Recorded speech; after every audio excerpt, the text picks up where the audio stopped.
gems to me. I like books that like I've already been like, oh yeah, I know about that lifestyle. I know about it. Let's move on. Welcome to my little corner. It's Tehran and it's strictly academic. How are we doing? I hope you're doing good. I just want to do a quick video because I'm trying something out. Instead of doing just reading vlogs, I want to do something that's informational. So I have a lot written down here and you're going to see me reading from here. But I have a whole page back and front, or front and back, of the International Booker of 2026 and all the books that are going to be in that long list. Just giving you the author, the translated author, and the summaries of each. So let's get into it.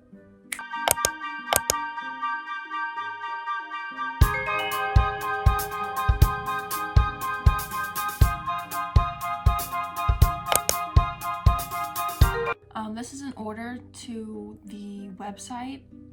All I did was I took some information from the long list and I wrote it down here, but in my own way, so you can kind of understand it in a better way, but also so you don't have to read so much. And I thought it was a cool video. So first up, we have the Taiwan Travelogue. So this is a 2020 Chinese translated work. So it was translated in 2020. And it's just now coming out 6 years later to be part of the long list.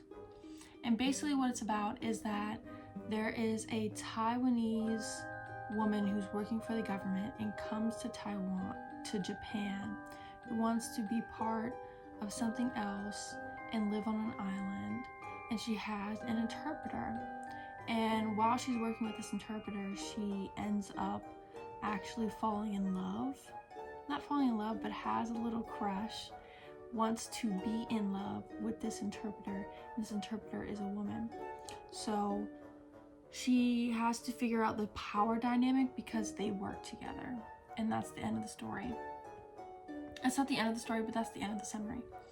And I think it's really nice. It won the Taiwanese highest literary honor, the Golden Tripod Award.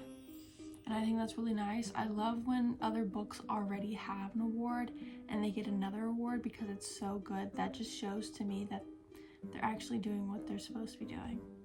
And that's one of the reads that I will be trying to read in 2026 is the Taiwanese Travelogue. Next up, we have The Wax Child. This is by Olgan Raven, translated by Martin Atkin. It's a Danish novel rooted in the 17th century of the witch trials. The author, known for her gender-bending lyrical prose, imagines a wax figure brought to life that witnesses fear and cruelty directed at suspected witches. Now, I'm wondering, for this one, does the wax figure come alive? Because the woman, she actually makes this wax figure, puts all her love into it, and then keeps it up around her friends, and the little side comments and the little stories, and the wax child is basically watching all of this and learning. And then when these witch trials come, I'm wondering, does it come alive and seek revenge? Because its maker is now being torn apart because of these witch trials. Women Without Men, and it's written by, I'm gonna tarnish this, Sharush Parsipai. I don't know. But it's translated by Fardon Farkik as well. And this book is actually banned in Iran. That's about 5 women who are on the run and seek refuge because of some thing that's happening in Iran. Or no, it's Tehran. And it weaves personal liberation with mystical touches against the backdrop of social constraints. That's basically all I wrote down here for that. The Witch by My pen went out for this. Marie Nadine, translated by Jordan Stump. It's a celebrated French author, long listed before her novel, originally published in 1996, traces the secret weapons of witchcraft among women in a family, bending psychological depth and magical realism. Next, we have The Duke. This is a debut Italian novel from an emerging voice in contemporary European fiction. It is built around an enigmatic figure of nobility. Expect character-driven narrative and reflections on identity and power. Some of these I read the blurbs, some of them I did some more research on just so I could have a little more understanding. But if I don't give you anything, if I read from here, it's because I didn't fully understand what they were saying and what the story is about. Just go with the flow. I really want to read this book because it reminds me of a book that I read in high school, and I was really interested in this book. And basically, I can't remember what the book is, but basically a manhunt. It's a manhunt, okay? So basically, On Earth as It Is Beneath is basically about how there were these encampments and they were supposed to be for rehabilitation. And these men were there, but eventually when they were supposed to get out of the rehabilitation, the warden actually got his gun and started manhunting these men and letting them roam free. I don't know if it's on an island, I don't know where it is, I don't know where the encampment is, but these roam free, like, I'm saying roam free like they're chickens. They run away, they're free to go, but the warden actually hunts them down. And I'm really interested in seeing how that story unfolds, just because you need to know all the details. This is news to me. Like, this is news to me, okay? Next, we have the director. And basically, the director is about this man in Germany. And there's everything going on in Germany, right? And he flees. He flees with his family and goes to Hollywood because he's a famous director, filmmaker, whatever the case may be. And he goes to Hollywood. But while he's in Hollywood, his mother calls and says, "Hey, you need to come get me. I might be on the chopping board." Chopping board. And he goes back and people figure out he's back. And there's this man who really likes his films and is like, "Hey, let's make a deal. You come with me and something. And it's just what goes on. But this book holds humor. It's said to hold humor and hard subjects with complex characters. So maybe there's more characters than just the two that are important, but I'm not very interested. It's something I would kind of be interested, but the next one is one that I would be interested in slightly. And this book is She Who Remains by Carbash. I don't know if it's Rain or Renee Carbash, translated by Isadora Angel. And this book basically, it's a teenage girl who is set to be in an arranged marriage. She doesn't want to be in this arranged marriage, so she flees. She flees. If you can't find a pattern in these books, they're all very dark and gloomy and action-packed. But she flees, and in that fleeing, she decides, yeah, I'm gonna be a virgin for the rest of my life, and I'm also gonna be a man. So that's what she does. And in later years, a journalist comes and says, "I want to interview you."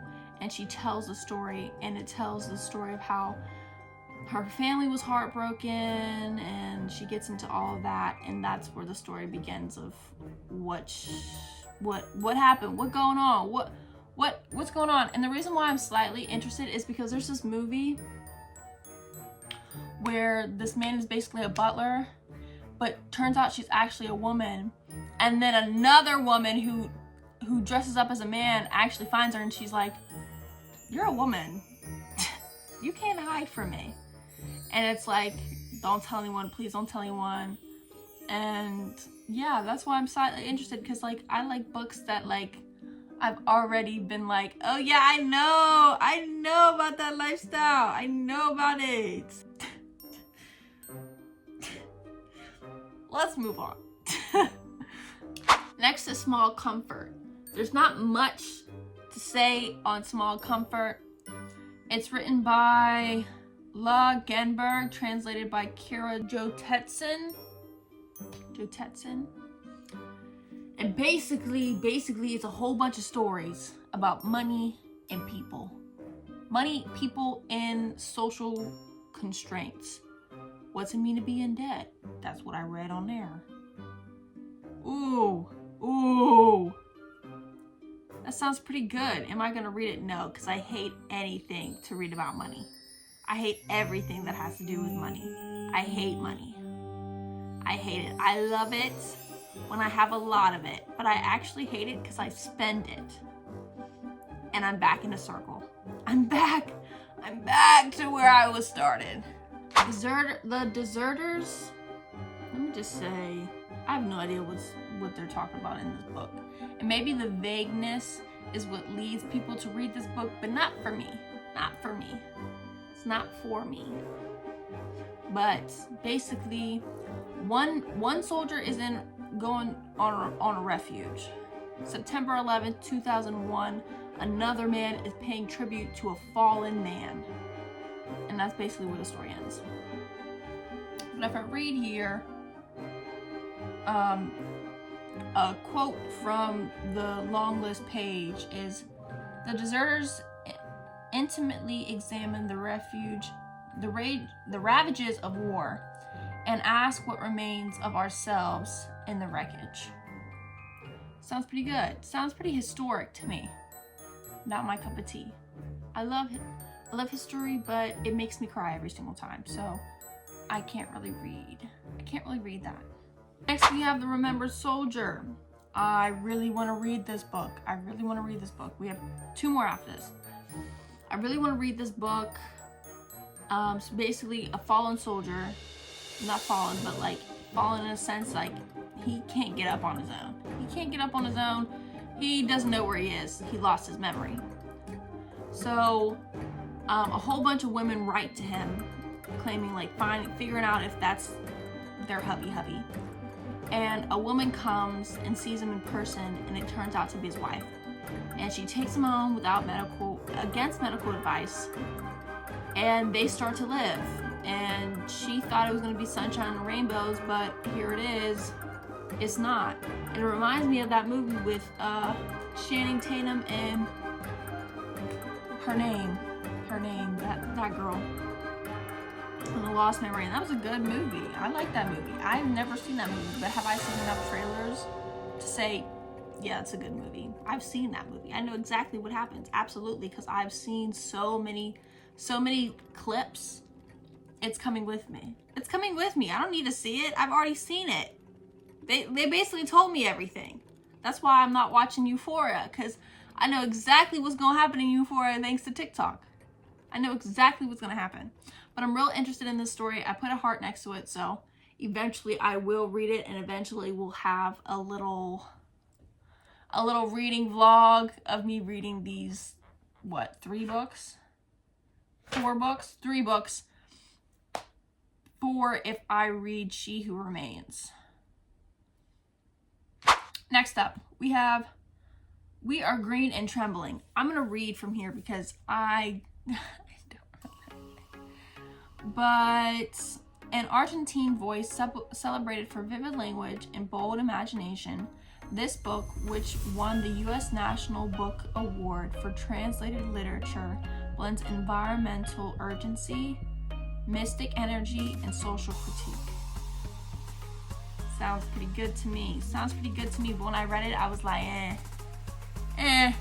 And The Nights Are Quiet and Tehran by Shida Bazyar, translated by Ruth Martin.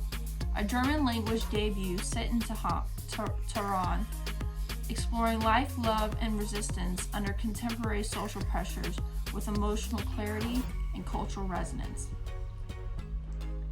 Now, the order that you should read these, I looked up. I asked ChatGPT, I said, what order would you read this in if you were me? If you were me. Now, my ChatGPT knows me very well. Can tell me all types of stuff about myself. But the reading order is small comfort because of the emotional preciseness, but it's not overwhelming. We have The Nights Are Quiet in Tehran because it builds emotional weight. She Who Remains, it's quiet but powerful. We have Women Without Men, it's a next step into feminism because She Who Remains is also feminist. Taiwan Travelogue, which I will be reading, it's power dynamics. The Remembered Soldier, it's slower and more reflective, so it's a little in between. It's a little slow your roll. We're not there yet. We're not ready for the mystique. The Deserters, because it's history braided with personal fracture. Number 8, On Earth as It Is Beneath, it shifts the mood sharply. Then we have The Director, it's sharp, ironic, and layered. The Duke, character driven. The Wax Child, strange but haunting. The Witch, quiet dread. And We Are Green and Trembling, language forward and intense. Now that's all for this video. If you think I could have did better, go do it yourself, because quite honestly, that's the best I could do. That's the best I could do with this amount of information, okay? I hope you had a great time listening. I hope this was informational and you liked the video. Thank you very much. Bye-bye.